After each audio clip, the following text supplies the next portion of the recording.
bucks and mares, cubs and does, welcome to our show of shows. That's a reference to the movie I'm about to pick apart in the next... Do we have a few hours? I don't know. I don't think YouTube videos can be that long, but we're gonna try. I've already started drinking. Coming at you from my mom's guest bedroom. Hey, nothing like recording a YouTube video in the basement of your mom's house in Kansas to really just drive home a lot of things. A lot of you have been waiting for this video. A lot of you probably don't give a flying about it, but I gotta do this. I gotta talk about it, and I feel like a lot of people just like don't understand where my not anger, but just like general disappointment comes from. People who are very, very close to me and have seen me be obsessed with Mary Poppins since like age 12, and obsessed with Julie Andrews far longer, are aware of just how important this franchise is to me. And so they know that it's not coming from like a place of just being an asshole to be an asshole. It's truly because I love it so much that I want it to be good. So even though before the movie came out, I talked a lot of smack, I wanted it to be good. I wanted to go into it and enjoy it. And to be honest, if you have kept up with my Instagram, then you know that I didn't hate it as much as I thought I would. I really thought that I was gonna come out of that with just like complete disdain, and I didn't. I came out of it loving a lot of things, more than I thought I would. But in general, before we start breaking this down bit by bit, in general, Mary Poppins Returns was like a solid C- for me. I give it like a C if we're just going off of like letters and not pluses and minuses. It's okay. I made a Facebook status right after I saw the movie, and I said it's whelming. I was whelmed, which means it was just like, it was fine. It was okay. And honestly, considering how I felt going into it, that's pretty high praise coming from me.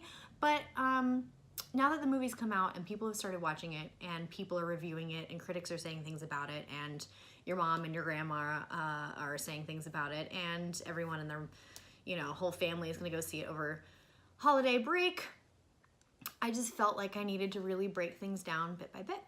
So here we go. All right, let's start with, I think let's get into the things that I liked. We're gonna start with very like overarching things, and then we can start picking apart little things. Cause I'm gonna get real into this, guys. I'm gonna get really into this. So my favorite thing out of the whole movie, hands down, was the score. I'm probably the only person who's saying that in their review. I'm by no means like a film critic. I just know that there's things that people look for, and for me there were certain things I was looking for in this film, and some of my expectations were met and some of them weren't. But one thing that just like went way beyond my expectation and I didn't even think about going into it was the musical composition of this film. It is absolutely phenomenal. I cannot say enough about the score of this movie. It walked such a fine line of, you have to match the original but using new music. You have to make it sound like a 60s movie musical, but make it fresh. Like it felt like the original score. It sounded and felt like the original. The arrangements were perfect. The moment in the Under the London Sky, the opening number with Jack the Lamplighter, which is a so-so song, but the moment when the score went from that song right into A Man Has Dreams from the first movie, that's the closest I got to shedding a tear. I was like, oh God, they got me. Nothing gets me going faster than like a well-timed musical score or arrangement or composition. Like it just was perfect. And all of the songs sounded like the first movie. It sounded like a big production 60s movie musical. And if you can match Irwin Kostal, I hope I'm saying his last name correctly, if you can match his score, which is just phenomenal, and they did, it's mind-blowing. I have listened to the overture a bajillion times of this movie, of Mary Poppins Returns. So hats off to everyone that had something to do with that. So the music, the songs themselves are so-so. The two numbers that I'm listening to the most, again, if you've been paying attention to my Instagram, you know that I've been bumping one song in particular a bajillion times. When I first saw it, I didn't like it. But that's because I didn't necessarily like what was on screen while the song was being sung. If I remove the song from the movie and just listen to it as a musical number, I love it. And that's Can You Imagine That? Can You Imagine That is this film's response to A Spoonful of Sugar. Each of these songs has a correlation to the first movie. And honestly, the whole movie, scene by scene, has a correlation to the first movie. So that's both a good thing and a bad thing. The good thing is this movie felt familiar because they tried to make it match the first one so well. The bad thing about it is that it's almost scene for scene the same movie, and it doesn't quite live up to the first one. And so when you're watching this one, you're in that moment and all of a sudden you're thinking, wow, this is just like Step in Time. Why am I not just watching the first one and watching Step in Time? And I kept having that moment where I was like, oh, this is just like this. Except that number was better. Why not just put in the first movie? You know, they're trying to tug at the nostalgia, but really you're just making a copy. You kind of Xeroxed it. And you know, when you make one too many copies and it starts to kind of fade a little bit and it starts getting a little blurry, I feel like this movie is like if you copied Mary Poppins a couple times, you're getting that fifth copy, and it's kind of like the first one, but it's a little bit is off, right? And it's just not quite the same. And that's just like the running theme for this, is like you tried, but it didn't quite live up to what it could have been. Same thing happens with the music. I love Can You Imagine That? I don't like the sequence that's going on in the film while it's being sung. I could care less for the CGI. I think it was a little overdone. But the song itself I really do love. And when I listen to it separately from the movie, just listening to it in the car, in my headphones, it's got such a great message. The last part of it, lyrically, is my favorite.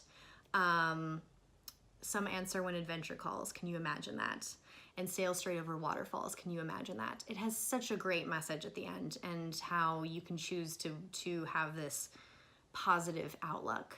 And people who choose that crazy, wild, positive outlook, you know, are living such rich lives, right?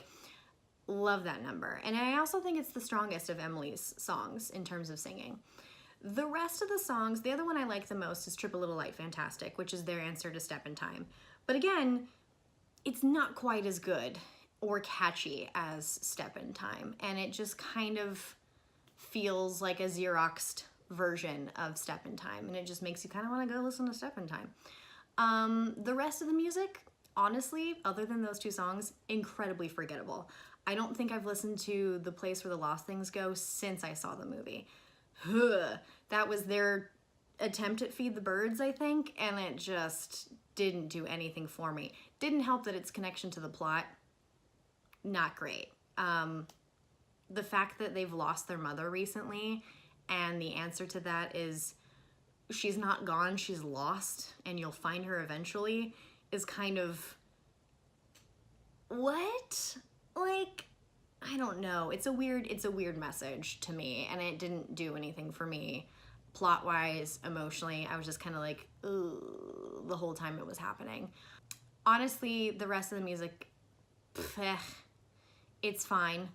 Now, I do have one number that I take issue with, and it's not because of the song. Again, separating the song from the film, because they're two very different things. The song, I've grown to like a little bit more than when I first heard it. The scene that it's in, I despise. When I first saw it, I wanted to light myself on fire. I'm not exaggerating. I flipped out. I was so livid. It made me see red so quickly. I felt like Madeline Kahn in Clue. I was like, flames on the side of my face, heaving breaths. I was so mad. And that number is A Cover Is Not the Book. Here's the thing. The song, awesome, fun, super catchy, music hall / vaudeville type number. Super fun to sing, has so many great aspects to it. Felt a lot like Chicago, Rob Marshall. So it's a good song, it's a fun song. The fact that in the movie, Mary Poppins sings it, I lost my shit. I lost my shit. There is no instance I can think of in which Mary Poppins would perform a raunchy comedic music hall number. If you know anything about the history of music hall or variety, vaudeville, different things depending on what country you're in and what time period, but historically, they are very sort of, they're funny, they're raunchy. There's several references in the song. There's a reference about your birthday suit. There's some sexual innuendos in there. Obviously, kids aren't going to hear them, but as an adult, you're hearing them. And not that that's necessarily a bad thing or that it doesn't belong in this film, but it doesn't belong in the mouth of Mary Poppins. She's certainly sly. She certainly has a sense of humor. She can be downright naughty, but I think in the right way. And I think that this was just highly inappropriate for her to suddenly switch from her practically perfect demeanor to this rousing, growling, Cockney accent music hall performer. Did not need to happen, should not have happened, and it is probably the worst scene, in my opinion, in the film. It did not belong there. And it's disappointing because Lynn did such a great job in it. It's right up his alley, and it's right up his character's alley. And so the rhyme that he does, the story of the Dirty Rascal, is great. It's amazing. And had any other character been up there singing with him, I wouldn't have had this problem. But it is so, so, so beyond out of character for Mary Poppins to perform something like that, and in the manner that she performed it. So I have so many mixed feelings about that song. When I separate it from when I separate that song from what I saw on screen, I enjoy it. The second I remember that it's Mary Poppins doing this Cockney raunchy comedy bit, I freak out. I can't handle it. It's just not in character. And I really feel like that was also just Rob Marshall wanting to play around. And I get it, it's his movie. I guess do what you want, man. You're the director, but like, this isn't Chicago. And that number had no business being performed by that character. Sorry. Save it for another musical, or put it in have another character do it with Lynn. It just shouldn't have been Mary. All right, let's talk about, so we've kind of discussed the songs. There's a couple I like. Other than that, meh, they're okay. They're trying to be what the original was, and it's a pretty high bar, you know? You're up against one of the greatest musical teams in history, and to say that your songs are any better than the Sherman Brothers is going to be hard to do no matter what. But even trying to come close is, it's hard to do. It's crazy to try and do that. An attempt was made, but oof, I just feel like the music didn't quite hit the notes that I wanted it to hit. That sounds like a really bad cliche, but that's the best I can come up with. Let's discuss, I had to move my light around because it got dark because it's winter and the Midwest, so it's like dark at 5 o'clock now, which is when I'm recording this because I've been procrastinating. I've been laying around Kansas. All right, let's talk about the plot, shall we? Since I've already kind of started digging into that with the music. Music, meh. Again, okay. Plot. I have a lot of issues with the plot of this movie, which is kind of strange considering that they basically tried to do the same thing as the first one. The problem is that it falls short. And the main issue I have with it is that I don't ever end up forming an emotional attachment to anyone in this movie. None of them. Most of all, and most frightening of all, I don't form an emotional attachment to Mary Poppins. And I think the struggle with this is for a couple of reasons. One, the plot is a little weak in the sense that, Michael Banks isn't necessarily a bad father. He's just kind of down on his luck. And, he lost his wife. He's struggling as an artist during the Depression. And he had to take this job, and he's trying to keep his family together and to keep his house and keep their life afloat. And he's really struggling to do it. And because of this, he's sort of lost faith in the things that he probably had faith in before, like magic and things like that, right? I don't really feel for him. It's like a weird, nothing against Ben Whishaw, but like completely forgettable character. I sometimes forget Michael's in it. And that's kind of scary considering in the first movie, George Banks is the crux of the whole film. The way that it's framed is that she comes to help the children, but she's really coming to help their father, to learn how to be a good dad and to treasure his family and spend time with them. And, the joke was that everybody thinks she's there to help the children, but she's really there to help the parents. It's kind of a weird thing in this one because the kids are so self-sufficient and really quite mature for their age. They don't really need Mary Poppins, it seems. Not that they're going to turn down her help, but really they don't need a nanny. And Michael has very little interaction with Mary. So again, there's no like emotional bond there. There's very little said after she first shows up and he's like, "Oh, Mary Poppins, you're back. You haven't changed. You haven't aged a day." And then I've been making fun of Emily Blunt's dialect so much that I've nailed this one line where she goes, "One never discusses a woman's age, Michael." I hate it. It makes me want to throw up in my mouth a little bit. But anyways, after that, once she's hired, there's very little between the two of them as characters. There's no, "Oh, you've forgotten how to do this or that. Oh, I'm here to help with it." There's no connection there, and you'd think there would be. And I get that he's like forgotten everything about her. He and Jane think that she's not magical. They're like, "Oh, we used to think," but still, there's no connection made there.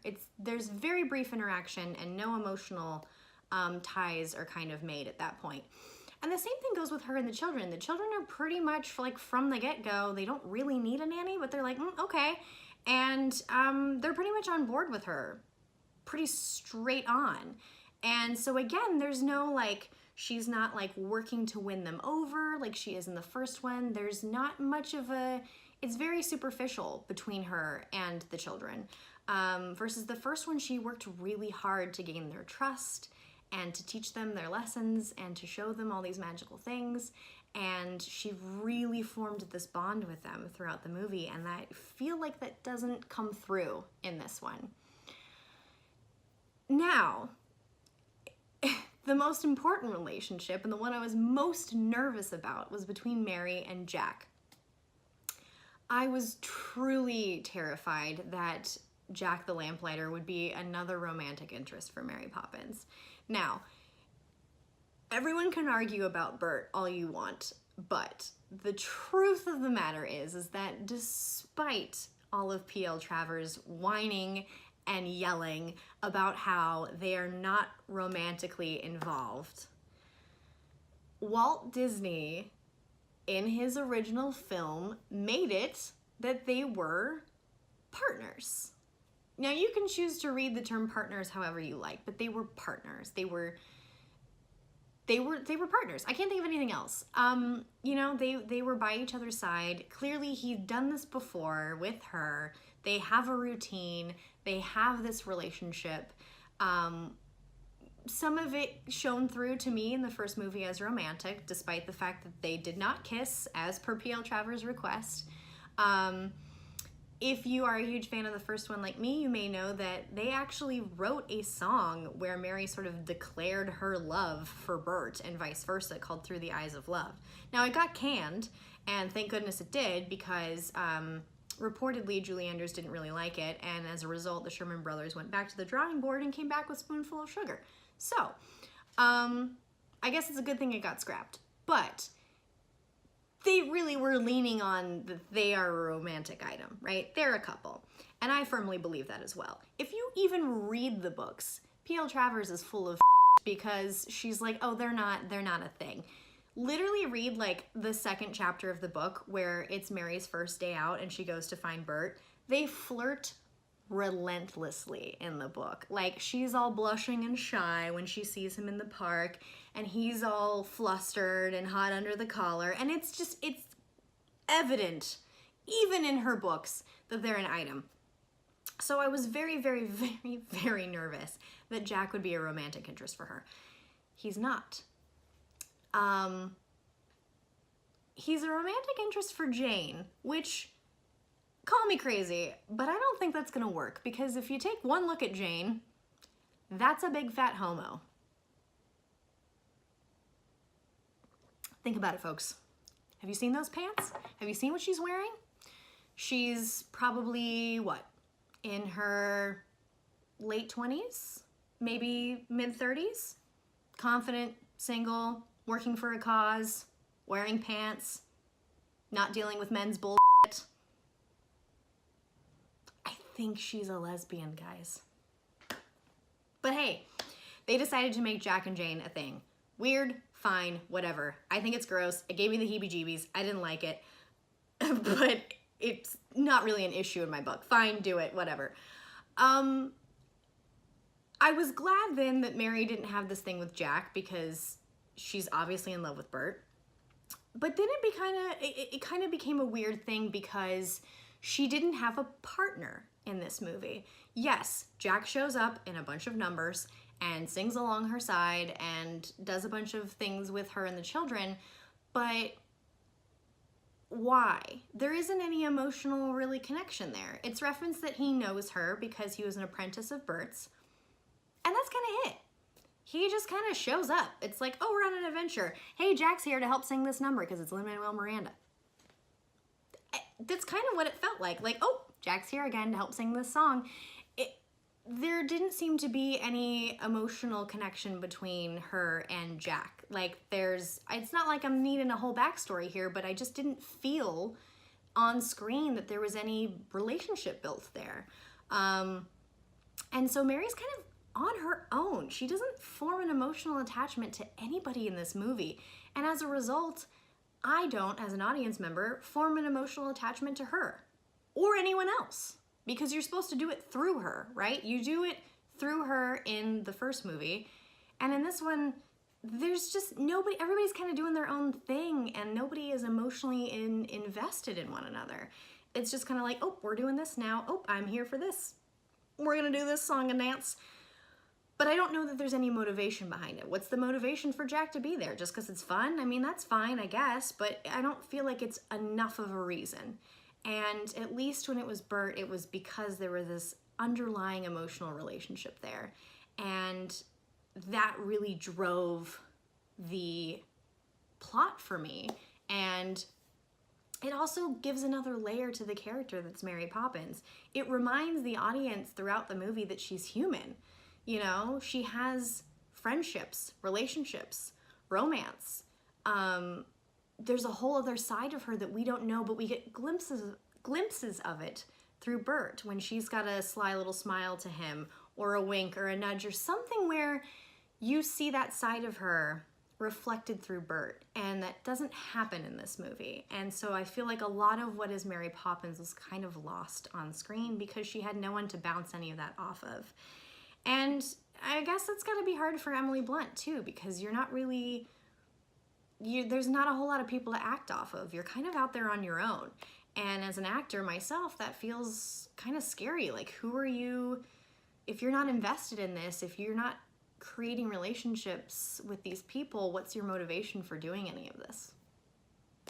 You know, just doesn't seem right. Speaking of Bert, by the way, I'm a little ticked that, well, first of all, I'm glad he didn't die. Gonna be honest, I was a little worried that they would just kill Bert. I was, because it's like, what else do you do with him? I don't know. You gotta write him out somehow if he's not there. I was a little scared that they would kill him. They didn't, but it wasn't really any better because it was a total throwaway line. When Mary first shows up, Jack introduces himself, says that he knows Mary Poppins because he was an apprentice of Bert's, a good friend of hers. She then asks, oh, what is Bert up to these days? I already don't like where this is going because, again, you can tell me if I'm wrong, but I truly and firmly believe that she would know what he's been up to. If they had the relationship that I saw in the first movie, she'd know what he'd been up to. So if we choose then to believe that she's just saying it for the sake of saying it and playing dumb and coy, oh, what has he been up to? And Jack responds, oh, he's off traveling, traveling the world to points unknown. Which sounds like something Bert would do, right? Sure, that sounds in line. Like he's off traveling the world and seeing sights and doing these amazing things. Great. What is Mary's response?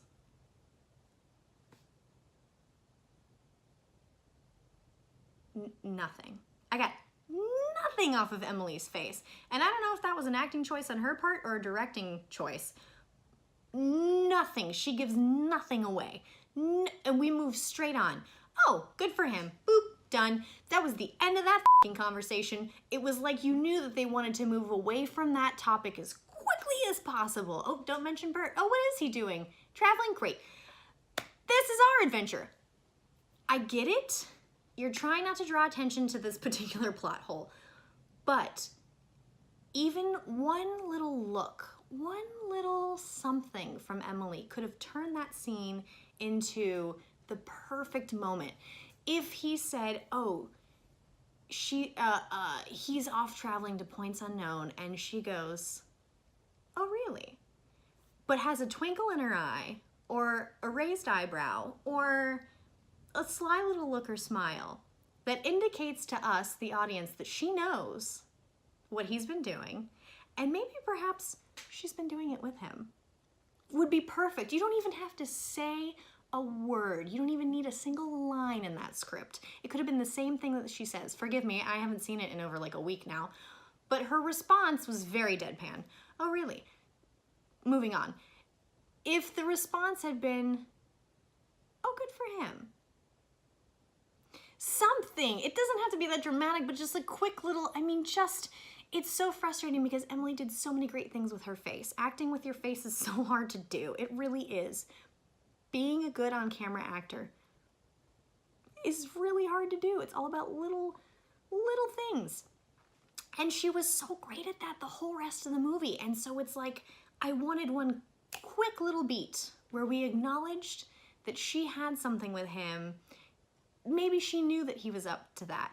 Maybe she took that information and was like, I'm gonna go catch up with him soon. Something that indicated that that relationship was still important. And I got nothing. Stone cold. And it was just like, dropped it and moved the hell on. And I was super bummed out about it. Let's keep going on the Emily thing. So yes, acting wise, Lynn was Lynn. They hired Lynn to be Lynn, and he did Lynn, and everybody likes Lynn. I mean, really, that's all there is to it. I don't think I saw him as Jack the Lamplighter for most of the movie. I was like, oh, good for you, Lin-Manuel Miranda. And that's fine. Like, Dick Van Dyke was kind of the same thing. He had done the Dick Van Dyke Show. People, audiences and families that went, they knew him. They knew him from their TV screen. And so they were like, oh, Dick Van Dyke, I like him. He's a fun guy. And so really they sort of carried on that tradition. Lin-Manuel Miranda, America's sweetheart, playing this goofy Cockney lamplighter. His accent was atrocious, yes, but so is Dick Van Dyke's. It's canon now. It was almost endearing that he couldn't keep the accent the whole time. Bless his heart. Can Lynn sing very well? Not really, but he sure as hell tried. And it was still very heartwarming, and I liked all of the scenes that he did. Him hitting on Jane was a little weird for me personally. Again, pretty sure she's a homo, but whatever, he did fine. The kids were the kids. I totally forgot Michael existed sometimes. Jane was barely there, which was, again, kind of disappointing. Would have liked to know a little bit more about her. Where's her movie? Like, there's a whole lot there to explore, but we just threw that out the window. Fine, she was fine. And that leaves us with, well, we'll come back to Meryl Streep. That leaves us with Emily. I went into this movie thinking that I would hate Emily Blunt. I hated her a week ago, and now I'm obsessed with her. Oh, how the tides have turned. How the tables have turntabled. Emily is I have mixed feelings. This is a mixed bag, guys. So let's start with, we're gonna break each part down. We're getting really into this. I told you. Emily singing. Better than I thought it would be, still not great. I have to commend her for her efforts. She was not a singer. She's not a singer. She wasn't raised as a singer. She didn't study as a singer. She is not a Broadway actress. When they cast her as in Into the Woods, that was her first time doing that professionally. She had vocal lessons and boop, now she's singing. I actually never saw Into the Woods, but I've heard her parts in it, and I have to say that she's improved immensely. I think this character suits her, so that helped. But she got a lot better, and she did okay for not being. I'm not a singer. For not being a singer, that's a really, really good job.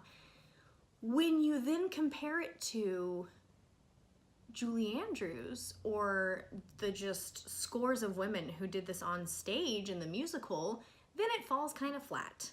But what are you gonna do when you're up against Julie Andrews? You can't win. So I commend her for her efforts. When it comes to her acting, she had no control over the plot. You know, she was hired to do a part, and that's the hardest thing when you're an actor. You can't say, this script is dumb. You just kind of have to go with it. And the director's gonna make choices for you that you don't always agree with, and sometimes the director will let you do your interpretation, and sometimes they wanna do theirs. That's just part of the business. So I have to be careful on how much I blame Emily for. The thing that I can't stand the most of Emily's performance, and I've said this a million times, and now I'm gonna say it to you again, is her dialect. I don't know who chose this. Was it Rob Marshall? Was it Emily Blunt? Was it somebody else? The studio executives? The producers? Who the hell is responsible for this atrocity? Because there's no reason for Mary Poppins to sound that posh. There's not. She's a working woman. Julie Andrews, although she sounds very proper, did not sound like she was speaking the Queen's English. It's just unnecessary, and it sounded really snooty. Like, that's why people make fun of really posh accents, because it kind of sounds like you're being a dick. Kind of sound like an asshole when you're like, the Royal Dalton Music Hall, please. Like, it's just, oh, it drove me out the wall sometimes.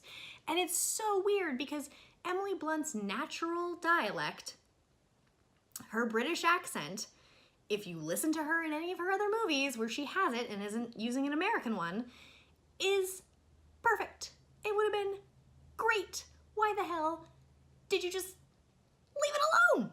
She would have been phenomenal with her natural voice, her natural register. She also lowered her voice. Didn't need to do that. Julie's is quite naturally high. I don't know what possessed her or whoever directed her to speak this way.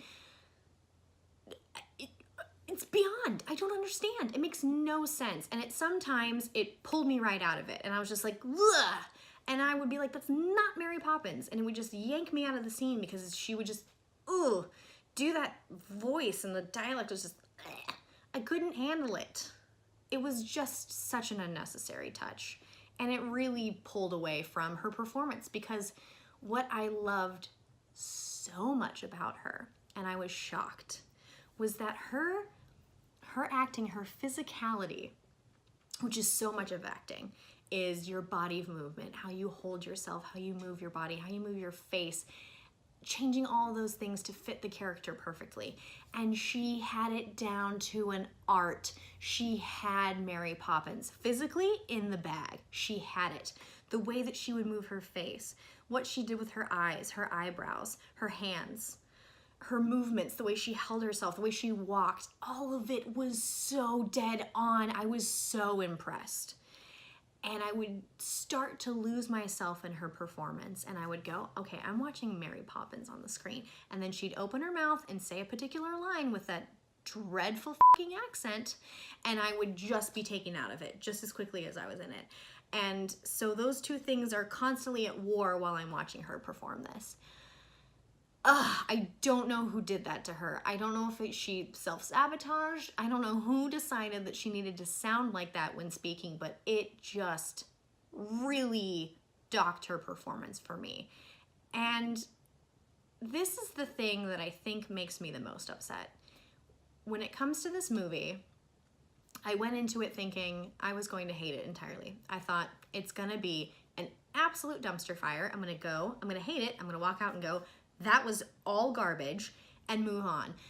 The reason I'm so hung up on this movie right now is that I can see the potential for it. I can see in Emily's acting, in the way that certain songs would sound, in the way that certain scenes were set up. I could see the potential for this movie to be just as good as the first one. And then it would fall flat. And then I'm even more upset because I got invested, which I didn't think would happen. And I'm like, this would be perfect if you had just done this instead.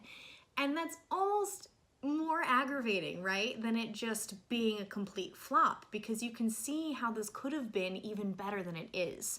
And they didn't take that step, or they didn't fix that thing, or they did this instead of this, and it throws the whole thing off, and then you're just frustrated because you know what it could have been. Honestly, this movie on the whole, to use a Christmas analogy, it feels like you've opened all your gifts on Christmas morning and your parents go, but wait, there's one more present under the tree from Santa. And you're like, oh, how did I not see that? And underneath is this big box, and you thought that you got everything you wanted. You thought that you got everything that you asked for, and you're thinking, what could this be? And this box is so beautifully wrapped, and the paper is so shiny and flashy and sparkly and perfect and crisp, and it's wrapped perfectly, and there's this amazing beautiful silk bow on top, and it's just so expertly done. And you lift the lid off and you look inside, and there's a bunch of tissue paper, and you're like, oh, it's buried in here, it's gonna be great. And you start digging through all that tissue paper, and you start throwing it out, and you just find more tissue paper. It's just tissue paper. There's nothing in this but tissue. It's empty. This is just tissue paper. That's what this movie feels like. It has the flashy costumes, the celebrity names, the big musical numbers, and it looks and feels from the outside like the perfect 60s movie musical, just like the first one. And then when you start looking a little bit closer and you start digging a little bit deeper, you realize that the emotional guts of this movie are missing, and everything just kind of falls a little bit flat. And then you get really just bummed out because you thought, looking at it, hey, this might actually be, but it's not. At the end of the first movie, when Mary Poppins is leaving the children are crying, and she's packing up her carpet bag. And right before their father calls them down for the kite that he's fixed, when he's realized that his family is more important than any job he could ever have, the children are sniffling, and even Mary is emotional. It's one of the best scenes because it's the first time you see Julie fully be upset on camera and in front of the kids. She's not crying, but she's definitely moved. And Jane says, Mary Poppins, don't you love us? And Mary Poppins says, "And what would happen to me, may I ask, if I loved all the children I said goodbye to?" And as they leave the room, you can just see how devastating it is for Mary to leave children behind. Any child. You can tell that she's been through this before because she has that answer. And you know it's not true. You know that she loves every single child that she works for. I love every single child that I work for. As a nanny, I couldn't imagine picking one over the other. And I love those kids like they're my own. I can't imagine having to do what she does, where she continuously bonds with these families and these kids and then leaves them. And you get that sense, you get that emotional gut punch when she's about to leave from her performance. It's nothing in the way, in her lines, there's nothing in the script that's her saying, "This is so hard for me to leave every single time." It's just sort of implied in the way that she handles herself in that scene. And I really thought we were heading towards that in the park after the balloon lady gives the balloon to Mary.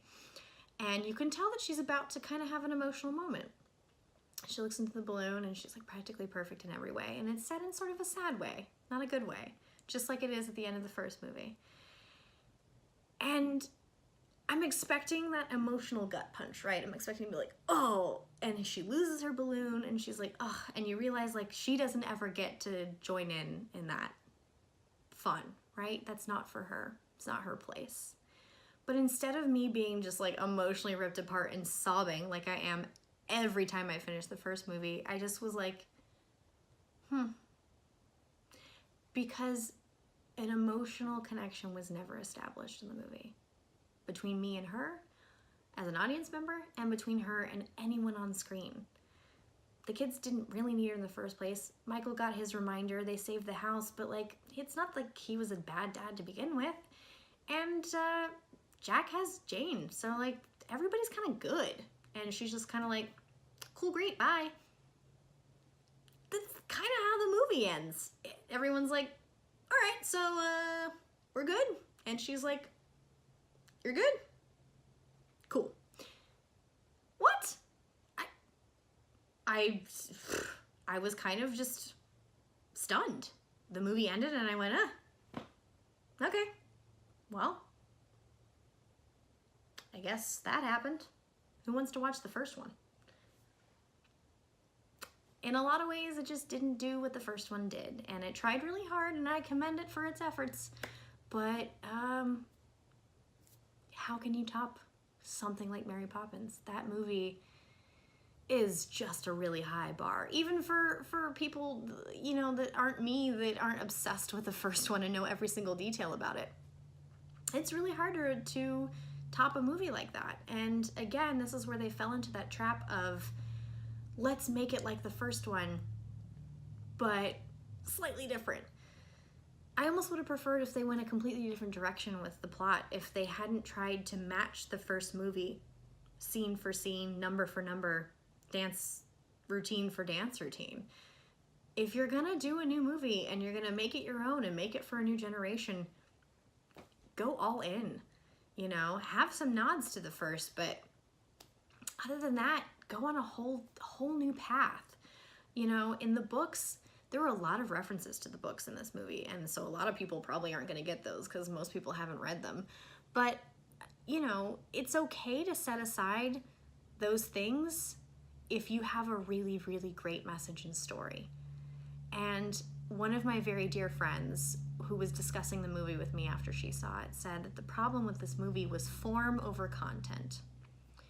They wanted it to match the first one so badly that they didn't look at the content that they were creating. And when you're missing that really juicy plotline and story and emotional connection and message, everything about it just kind of falls apart really quickly. It was flashy and shiny and fun, but that's really all that it was. And it's gonna do well, and it's gonna make a bunch of money, and people are gonna enjoy it. It's not that it's a bad movie. It's just that it's shiny and flashy and fun, and there's not a whole lot of substance to it. A lot of the critics that I've been reading, they said this movie works best if you haven't seen the first one in a long time, or at all, even. And I find that to be incredibly true. If you haven't seen the first one in a really long time, if you don't have an emotional connection to it, if you never even saw the first one to begin with, this will seem like a really, really great movie. And I guess for some people it is, but for me, who is so deeply grateful for the first one, it's kind of hard to look at this one that's sort of playing dress up in its bigger sister's clothes. It's like, just be yourself, you know, just do your own thing. Leave that behind. If you're gonna do this, move on from that and strike out on your own. If they had a better script with a more interesting plot and more emotional attachment in it, I wish they would have made that movie than trying to make something that looked and felt like the first one but sort of lost all of the heart and guts. Meryl Streep, it's not her fault, right? She was the answer to Uncle Albert and I Love to Laugh. I didn't like that one in the first movie much, but that was definitely leagues better than this one. What was her accent? Ukrainian? Russian? I get that the joke was like that nobody knew what her accent was. And I did like the bit where Mary Sastern was like, oh, she's not like my cousin. She's like my second cousin, something removed. Yeah. Meryl didn't really need to be in it. And honestly, that story in the books was really kind of not great either. Like, there's so many other vignettes in the actual books that they could have pulled from, but instead they pulled from this one. I don't know why.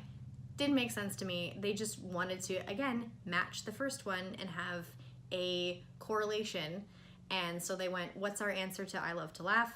It'll be Topsy-Turvy Turning Turtle. And who are we gonna do? Meryl Streep, because Meryl Streep, why not? Angela Lansbury, perfect. Awesome cameo. Is it a cameo? She wasn't in the first one. Fun fact, she was in the running to be the original Mary Poppins before they found Julie Andrews. So it could have been a totally different thing. Dick Van Dyke. Knew it was coming, knew the second he was about to walk on screen, nearly cried, but didn't. But of course he was cute. Cute as hell, because he's Dick Van Dyke. He can do whatever he wants. He tap danced on a freaking table. Great. Why the f*** were there BMX bikes? Like, no? Don't do that? What? Why? Why? Look, is my hate crush now a real crush on Emily Blunt? Maybe. I mean, I'm not interested in Emily Blunt. I'm interested in Emily Blunt as Mary Poppins. And that just kind of opens up a whole other can of worms that doesn't need to be discussed in this YouTube video. I am so sure that Jane is not a heterosexual person. She's not straight. Look at her. Look at her outfits. Not a straight woman in the 30s. She's not.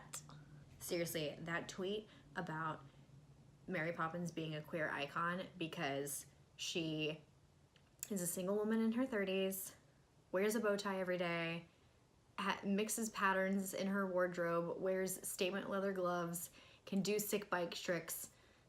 It's my favorite thing in the world, honestly.